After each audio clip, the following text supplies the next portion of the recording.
곧 예배가 시작됩니다. 온라인으로 하나님께 드리는 예배에 정성을 다해 임해 주시기 바랍니다. 온 가족이 함께 모여 거룩하게 예배를 드립니다. 부모가 아이들의 훌륭한 영적 교사 역할을 하시길 바랍니다. 단정한 복장으로 예배를 드립니다. 성경책을 지참합니다. 예배 10분 전부터 예배 준비를 완료하고 기도합니다. 올바른 자세로 모든 순서에 정성을 다해 참여합니다. 핸드폰보다는 TV나 컴퓨터 모니터로 예배를 드립니다. 예배에 집중하여 하나님의 은혜를 기대합니다. 헌금은 정성껏 준비해서 우편으로 보내시거나 직접 교회 사무실 헌금함에 봉헌합니다.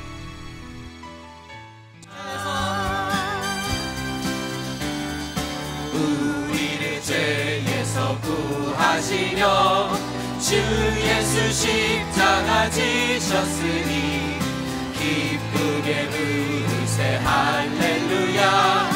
나 구원 얻었네. 우리를 죄에서 구하시려 주 예수 십자가 지셨으니 기쁘게 부르세 할렐루야. 나 구원 얻었네. 찬송하세 찬송하세 주님 나를 구하셨네.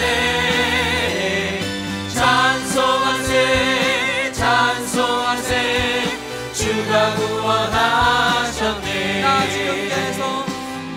지금 죄에서 사함받아 거룩한 백성이 되었으니 이으신 장막을 벗을 때도 겁날 건 없겠네. 찬송하세 찬송하세 주님 나를 구하셨네. 찬송하세 찬송하세 주가 구원하셨네. 우리가 이 세상 떠날 때에 예수의 손목을 굳게 잡고 영원히 즐거운 천국에서 주 함께 살겠네. 찬송하세 찬송하세 찬송하세 주님 나를 구하셨네. 찬송하세 찬송하세 주가 구원하셨네.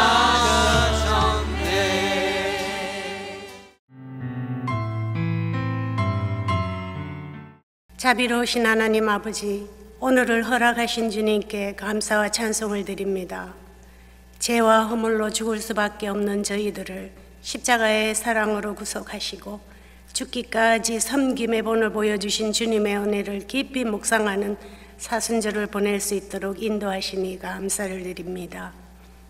혼돈과 절망이 가득한 이 시대를 살고 있는 저희들은 아직도 말씀대로 살지 못하고 육신의 소욕에 이끌려 우리의 삶을 죄에게 내어준 허물을 용서하여 주시고 주님 없이는 살 수 없는 강야 같은 인생길에 주님 함께 동행하여 주셔서 믿음으로 이겨내며 복음의 본질로 돌아갈 수 있도록 도와주시옵소서. 말씀을 전하시는 엄희조 전도사님께 성령의 능력으로 함께 하셔서 오늘 주시는 말씀으로 많은 열매 맺는 착하고 충성된 청지기의 사명을 잘 감당할 수 있도록 도와주시옵소서. 사랑의 주님, 육신의 질병과 삶의 어려움에 처한 성도님들을 지켜주시고 위로와 회복의 축복이 임하게 하옵소서. 또한 2021 세계 선교대회를 주님께 올려드립니다. 주님의 선하신 뜻에 따라 부르심과 섬김의 사역에 우리 모두 함께 동참할 수 있도록 인도하여 주시기를 간구하오며 예수님의 이름으로 감사하며 기도 올리옵나이다. 아멘.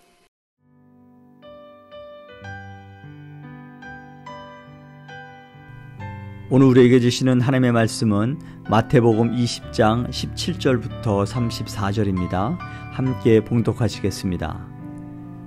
예수께서 예루살렘으로 올라가려 하실 때에 12제자를 따로 데리시고 길에서 이르시되 보라 우리가 예루살렘으로 올라가노니 인자가 대제사장들과 서기관들에게 넘겨짐에 그들이 죽이기로 결의하고 이방인들에게 넘겨주어 그를 조롱하며 채찍질하며 십자가에 못 박게 할 것이나 제3일에 살아나리라. 그때에 세베대의 아들의 어머니가 그 아들들을 데리고 예수께 와서 절하며 무엇을 구하니 예수께서 이르시되 무엇을 원하느냐 이르되 나의 이 두 아들을 주의 나라에서 하나는 주의 우편에 하나는 주의 좌편에 앉게 명하소서. 예수께서 대답하여 이르시되 너희는 너희가 구하는 것을 알지 못하는도다. 내가 마시려는 잔을 너희가 마실 수 있느냐? 그들이 말하되 할 수 있나이다. 이르시되 너희가 과연 내 잔을 마시려니와 내 좌우편에 앉는 것은 내가 주는 것이 아니라 내 아버지께서 누구를 위하여 예비하셨든지 그들이 얻을 것이니라. 10 제자가 듣고 그 두 형제에 대하여 분이 여기거늘 예수께서 제자들을 불러다가 이르시되 이방인의 집권자들이 그들을 임의로 주관하고 그 고관들이 그들에게 권세를 부리는 줄을 너희가 알거니와 너희 중에는 그렇지 않아야 하나니 너희 중에 누구든지 크고자 하는 자는 너희를 섬기는 자가 되고 너희 중에 누구든지 으뜸이 되고자 하는 자는 너희의 종이 되어야 하리라. 인자가 온 것은 섬김을 받으려 함이 아니라 도리어 섬기려 하고 자기 목숨을 많은 사람의 대속물로 주려 함이니라. 그들이 여리고에서 떠나 갈 때에 큰 무리가 예수를 따르더라. 맹인 두 사람이 길가에 앉았다가 예수께서 지나가신다 함을 듣고 소리질러 이르되 주여 우리를 불쌍히 여기소서 다윗의 자손이여 하니 무리가 꾸짖어 잠잠하라 하되 더욱 소리질러 이르되 주여 우리를 불쌍히 여기소서 다윗의 자손이여 하는지라. 예수께서 머물러 서서 그들을 불러 이르시되 너희에게 무엇을 하여 주기를 원하느냐 이르되 주여 우리의 눈 뜨기를 원하나이다. 예수께서 불쌍히 여기사 그들의 눈을 만지시니 곧 보게 되어 그들이 예수를 따르니라. 아멘. 오늘은 사순절 제15일째 되는 날이지요. 많이 왔습니다. 그렇죠? 본문은 마태복음 20장 17절에서 34절까지의 말씀인데 오늘 제목은 희생을 통한 영광을 알지 못하는 제자들이라 이렇게 말을 했어요. 그래서 거기에서 저는 거기에 나오는 두 제자와 두 맹인이 주는 교훈에 대해 함께 말씀을 나누고자 합니다. 오늘 본문의 그 배경은 성전도 아니고 회당도 아니고 예수님께서 예루살렘으로 올라가시는 길에서 하신 말씀이죠. 제자들에게 자신이 고난받고 죽을 것과 다시 부활하실 것을 예고하지만 제자들은 아직 깨닫지 못한 상태입니다. 그리고 29절부터는 두 맹인을 치료해 주시는 장면으로 바뀌는데 오늘 본문에서 등장하는 두 제자, 다시 말해서 세베대의 아들 야고보와 요한, 그리고 두 맹인이 주는 교훈을 통해서 복음의 본질로 돌아가는 길을 함께 찾아보았으면 합니다. 먼저 18절에서 28절을 보면 예수님께서 예루살렘에 올라가시는 그 이유는 예루살렘에 올라가서 왕권을 가지고 큰 소리치게 될 것이 아니라 예루살렘에서 고난당하고 십자가를 지고 죽을 것을 이제 마태복음에서 세 번째로 하신 말씀입니다. 이 16장에 보면은 베드로의 신앙 고백, 유명한 고백이 있지 않습니까? 주는 그리스도시요 살아계신 하나님의 아들입니다. 그 신앙 고백과 17장의 변화산의 사건 이후에 우리 예수님은 죽음을 말씀하시는 것이지요. 주님이 하나님의 아들이 분명하고 천국의 주인이 확실한데 그분이 십자가를 지신다는 것입니다. 오늘 본문에 나오는 모든 예언도 21장의 예루살렘 입성 전으로 예루살렘에 들어갈 때 일어날 관중들의 그 환호 이전에 주님은 제자들에게 예루살렘에 올라가서 일어날 일을 예고하실 필요가 있었던 것이었습니다. 그러나 기억할 것은 예루살렘에서 만날 일이 고난과 죽음만이 아니라는 것이죠. 제3일에 살아나야 하리라. 반드시 죽음을 이긴 승리를 말씀하고 계십니다. 이처럼 우리의 삶에는 희생과 십자가가 덮여 있었고, 또 우리 주님의 삶처럼 우리의 삶도 똑같은 삶이 되어야 되겠죠. 그래서 주님의 삶에는 희생과 십자가가 덮여 있었고, 주님은 그 고난의 길을 걸으시는 것입니다. 그리고 그 끝에는 영광의 시간이 기다렸던 것인데, 우리 예수님은 제자들이 그 길을 함께 가기를 원하셨던 것입니다. 본문의 내용을 자세히 보면 고난과 죽음에 대한 내용은 길고 상세했습니다.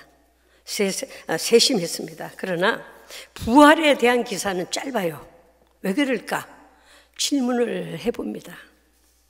신이신 예수님이 죽는다는 것을 믿지 못할 일이기 때문에 긴 설명이 필요한 것이고, 신이신 예수님이 부활하신다는 것은 너무나 당연하기 때문에 짧게 말하고 있다라고 그렇게 생각해 보았습니다. 그리고 이 말씀을 집안도 아니고 산 위에도 아니고 왜 길에서 말씀을 하셨을까 생각해 볼 여지가 있었어요. 길에서 말씀하신 중요한 이유는 무엇일까? 아마도 우리 인생의 바른 길이 무엇인지 생각나게 하신 것이 아닐까라는 생각을 해봅니다. 사람마다 편안한 길을 추구하지요. 그러나 주님은 험한 길, 고난의 길을 가는 것이 무엇인지 생각나게 하시기 위해서 길에서 말씀하지 않으셨을까라고 나름대로 생각해 보았습니다. 이런 상황 중에 제자에게 무엇을 원하느냐고 물었을 때 제자들은 여전히 영광만을 추구하고 있었다는 사실을 봐야 합니다. 자리 싸움이 지금 벌어지는데요. 예수님의 애제자는 베드로와 야고보와 요한이라고 통상 알고 있습니다. 이 중에 예수님의 수제자는 우리가 베드로로 알고 있죠. 그러니까 야고보와 요한이 아마 베드로를 견제하지 않았을까라는 생각을 해봅니다. 주님의 나라가 세워질 때 예수님의 수제자인 베드로가 반드시 한 자리를 차지할 것인데, 그렇다면 다른 한 자리는 누가 차지할 것인가? 아니야. 야고보와 요한의 어머니는 자기 아들들을 그 자리에 올려놓아야 하겠다는 자식에 대한 애착으로 주님 앞에 나왔죠. 사실 야고보와 요한의 어머니는 예수님의 어머니 마리아와 자매지간인데요, 살로메라고 하죠. 그리고 보면 야고보와 요한은 예수님과의 사촌지간입니다. 요즘 말로 혈연을 앞세워 청탁을 하나라는 생각도 해봅니다. 조카 예수가 왕이 되면 양옆에 혈연을 두는 것이 안전하지 않느냐는 사람들의 생각을 혹시나 하고 있지 않았을까라는 그런 생각도 해보지요. 야고보와 요한의 어머니 살로메는 갈릴리에서 예루살렘에 가까운 요단 동편까지 따라온 것을 보면 아들들의 출세를 위해서 엄청난 수고를 한 것이었어요. 그래서 예수님께서 무엇을 원하느냐고 묻자 야고보와 요한의 어머니는 자신의 두 아들들을 주의 나라에 임할 때에 하나는 주의 우편에 하나는 주의 좌편에 우리 양쪽 아들들을 세워주시옵소서 라고 요구를 하죠. 뭐 옛날 말로는 우의정 좌의정이 되겠고요. 요즘 한창 신문에 시끄러운 요즘의 그 자리, 대통령의 비서실장이냐 민정수석이냐 뭐 그 자리가 되겠죠. 언뜻 보기에 이 야고보와 요한의 어머니가 대단한 엄마라고 생각할 수는 있습니다. 그러나 자식의 앞날을 위한 것이 아니라 보면 전체를 보면은 오히려 이 엄마의 정말 엄청난 수고가 자식의 앞날을 망치고 있다라는 생각을 해봐야 합니다. 아마도 이게 야고보와 요한의 어머니 살로메는 기도보다 앞선 자식에 대한 욕망이 더 컸지 않았을까 생각을 해보게 되지요. 주님은 죽음과 고난 후에 올 부활의 영광을 말씀하셨는데 이들은 오직 영광의 시간만이 오기를 기다리고 있었던 거죠. 그러면 다른 제자들은 달랐을까요? 여러분 어떻다고 생각합니까? 다른 제자들도 똑같아요. 오늘 24절에 보면은요, 10 제자가 듣고 분히 여기거늘 했어요. 왜 분히 여겼을까요? 야고보와 요한이 자기들보다 높은 자리를 먼저 차지할 수도 있다는 생각 때문에 분노한 것이에요. 예수님의 십자가 고난 앞에 모두가 그런 엉뚱한 것을 꿈꾸고 있었던 것이었습니다. 주님은 이때 안타까운 마음으로 너희 구하는 것을 너희가 알지 못하는구나. 내가 마시려 하는 잔을 너희가 마실 수 있느냐라고 하시죠.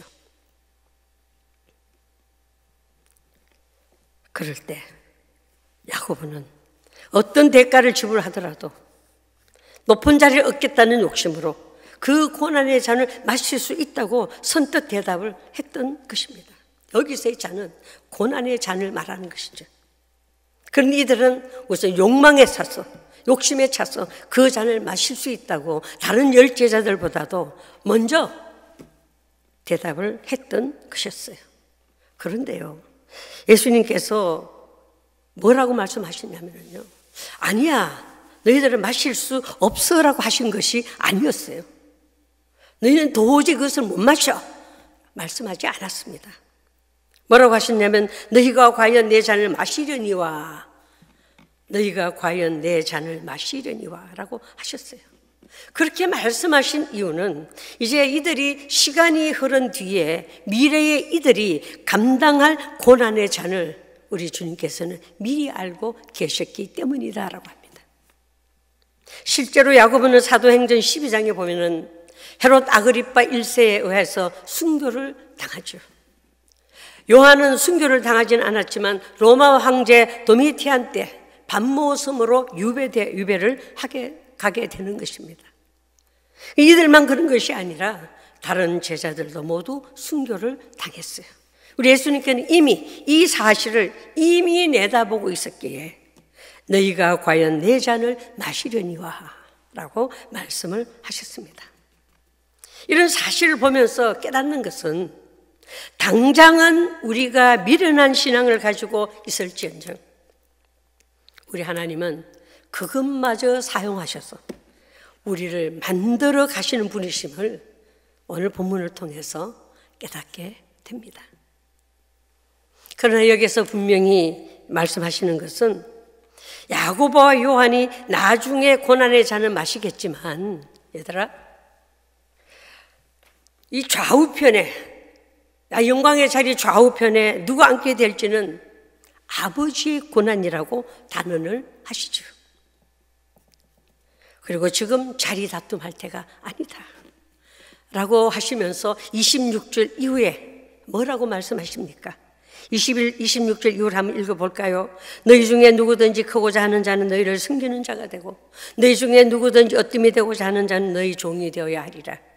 인자가 온 것은 섬김을 받으려 함이 아니라 도리어 섬기려 하고 자기 목숨을 많은 사람의 대속물로 주려 함이니라고 하셨습니다. 여러분, 이 세상의 모든 조직에는 서열이 있습니다. 그렇죠?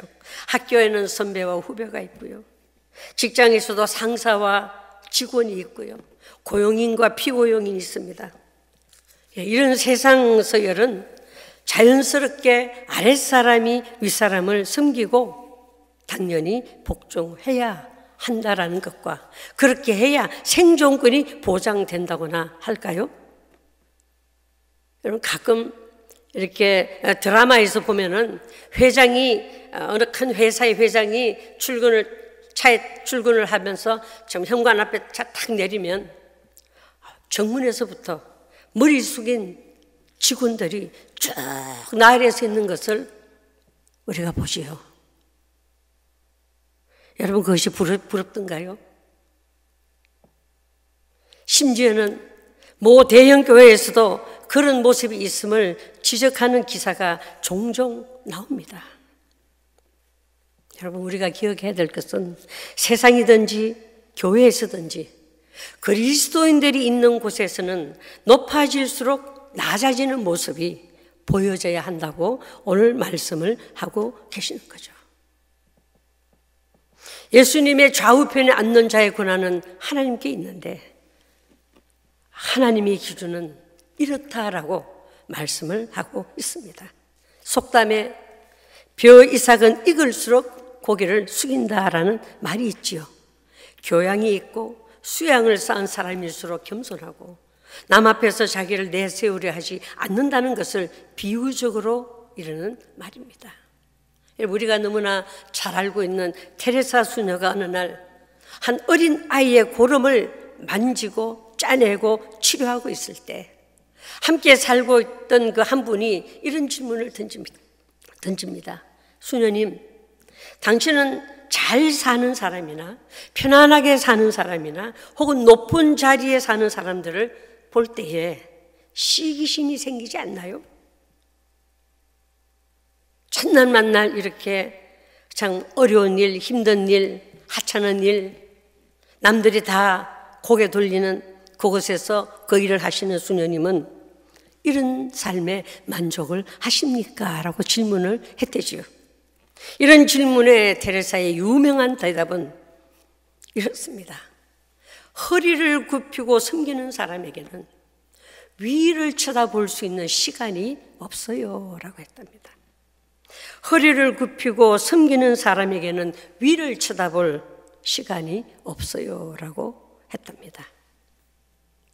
그렇게 말하는 테레사의 허리는 한없이 굽혀졌지만 그는 한없이 높고 등막 높은 자리에 올려져 있음을 오늘날 우리에게 큰 교훈을 주는 분으로 남아있게 되었습니다. 섬기는 지도자의 모습이지요. 지도자는 군림하는 것이 아니라 섬김의 자리로 솔선수범해서 내려가는 것이라는 것을 오늘 우리에게 가르쳐주고 있습니다. 마땅히 섬김을 받으셔야 하는 만유의 주인이신 예수님도 오히려 사람들을 생명 다해 죽기까지 우리를 섬겨주셨음을 믿으시기 바랍니다. 우리는 그 사실을 믿지 않습니까? 이처럼 예수님의 섬김을 받아 오늘날 저와 여러분이 되셨음을 기억하면서 예수님이 보여주신 그 섬김의 자리로 내려가는 사순절이 되기를 간절히 소원합니다. 지금까지 제자들이 육적인 눈으로 보이는 세상 자리 다툼을 하는 데 비해서 이제 29절부터는 육적인 맹인이 등장하면서 영적인 눈을 뜨게 하는 장면이 전개됩니다. 두 제자가 욕심을 가지고 주님께 좌우편의 높은 자리를 구했는데 이번에 두 맹인이 주님을 쫓아와서 소리를 지르는 것입니다.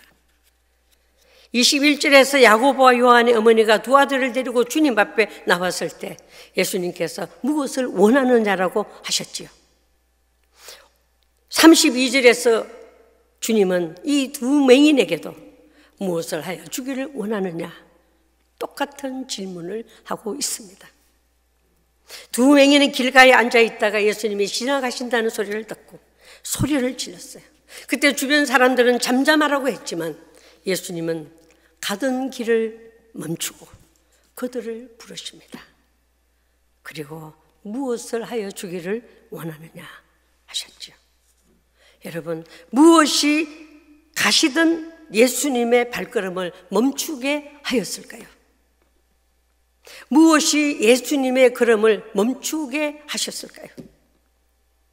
30절에 보면 주여 우리를 불쌍히 여기소서 다윗의 자손이여 라고 했어요. 주여 우리를 불쌍히 여기소서 다윗의 자손이여 라고 한 것을 보면 시각적인 장애인 그들이 비장애인보다 예수님을 더 정확히 알고 있음을 알 수 있습니다. 그들은 자신들이 예수님을 믿고 이해하는 대로 예수님을 불렀던 것이죠. 그래서 예수님은 가던 발걸음을 멈추었다는 것입니다. 여러분, 예수님이 다윗의 자손이라고 했는데 무엇을 의미할까요? 신약 성경에서 17구절이 예수님을 다윗의 자손으로 묘사하고 있습니다. 이 의미는 예수님은 약속된 메시아로 다윗의 씨앗임을 의미하는 것이죠. 성경에 보면 귀신에 의해서 고통당하던 딸을 가진 여인, 그리고 오늘 본문에 나오는 두 맹인, 그리고 맹인 바디메오가 모두가 도움을 구하며 뭐라고 외쳤을까요? 예수님을 다윗의 자손이여라고 외쳤던 것입니다. 이들이 예수님께 드렸던 영예의 호칭은 예수님에 대한 그들의 믿음을 선포하는 것이며 예수님의 신성과 권력, 능력을 다 알고 있다는 믿음의 표현입니다. 우리는 예수를 믿으면서 무엇이라고 고백하고 있으며 무엇을 원하고 있는지요. 과연 내게도 예수님께서 가던 길을 멈추고 돌아서서 내가 무엇을 하여 주기를 원하느냐라고 하실 만한 그 믿음이 나에게 있을까요? 있다면 그것이 무엇일까요? 오늘 아침 자신에게 한번 물어볼 수 있기를 간절히 소원합니다. 무엇이 가시던 예수님의 발걸음을 멈추게 했을까? 나의 무엇이 가시던 예수님의 발걸음을 멈추고 돌아서서 내가 무엇을 하여 주기를 원하는 자라고 물으시게 하실까? 여러분, 왜 두 제자 사건 다음에 곧 이어서 두 맹인 이야기가 나올까요? 예수님께서 중요한 말씀을 하실 때 뭐라고 하십니까? 들을 수 있는 귀를 가진 자는, 들을 귀 있는 자는 들을지어다 라고 했어요. 들을 귀 있는 자는 들을지어다 라고 하신 것처럼 저는 오늘 본문을 통해서 여러분, 제가 볼 수 있는 눈이 있는 자는 볼지어다, 그렇죠? 볼 수 있는 눈이 있는 자는 볼지어다 라고 하시는 주님의 음성이 오늘 우리 귓전에 들려지기를 간절히 소원합니다.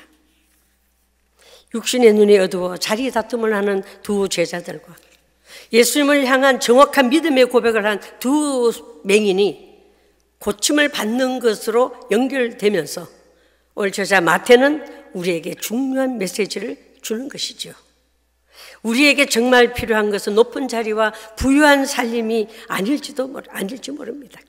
우리가 지니고 있는 것조차 복인 줄 모르는 우리의 눈을 뜨는 일이 더 중요하다라는 것이죠.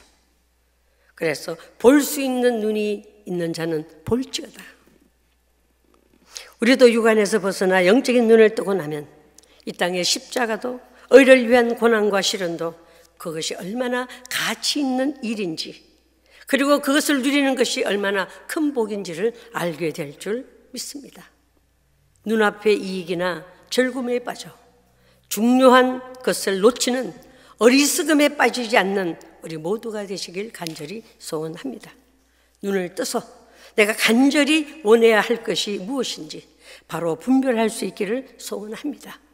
두 제자는 세상의 영광을 추구했지만 두 맹인은 주님의 영광을 높였던 것입니다. 고난의 쓴 잔을 마시면서 끝까지 낮아진 예수님은 결국 하나님께 높임을 받았습니다. 우리 모두 들을 수 있는 귀가 되고 볼 수 있는 눈이 되어 예수님의 고난의 쓴 잔에 동참하여 예수님의 영광을 드러내고 우리도 그 영광스러움에 동참하게 되는 그 길을 함께 걸어갈 수 있게 되기를 간절히 소원합니다. 우리 요즘 수요일 저녁 예배 때 마지막 찬양 참 너무나 어려스럽고 신앙의 고백을 하게 하는 선한 능력으로 본문을 준비하면서 계속 그 찬양이 나오고요. 특별히 선한 능력으로 3절 가사가 오늘 본문과 비로소 본문에 정말 합당한 그 내용이구나 라는 생각을 해요.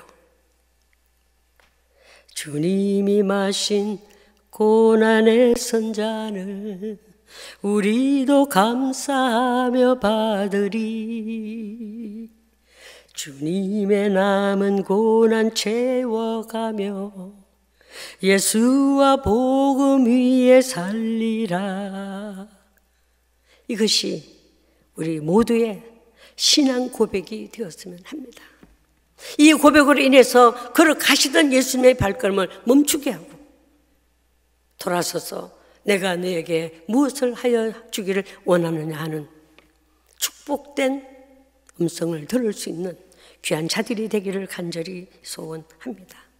선한 능력으로 일어서리 주만 의지하리 믿음으로 우리 고대 안에 주 오실 그날 영광의 새날을 맞이하리. 그렇죠? 예수님께서 자신의 죽음을 3번 예고하심으로 이 땅에 대속물로 오셨다는 사실을 증명하셨지만 높은 자리를 차지할 생각뿐이었던 제자가 아니라 주여 보기를 원하나이다 다윗의 자손이여라고 외칠 수 있기를 간절히 소원합니다. 오늘 본문을 통해서 복음의 본질로 돌아가기 위해서 나의 시력, 다시 말해서 영적 시력의 도수가 어느 정도인지 오늘 말씀에 비추어서 한번 검진해 보았으면 합니다. 두 제자와 두 맹인을 통한 메시지가 복음의 본질로 돌아가는 길을 열어주는 메시지가 되기를 간절히 소원합니다. 예수님이 누구신지, 어떤 목적을 가지고 이 땅에 오셨는지 정확히 볼 수 있는 영안이 우리 모두에게 주어지는 축복이 있기를 간절히 소원합니다.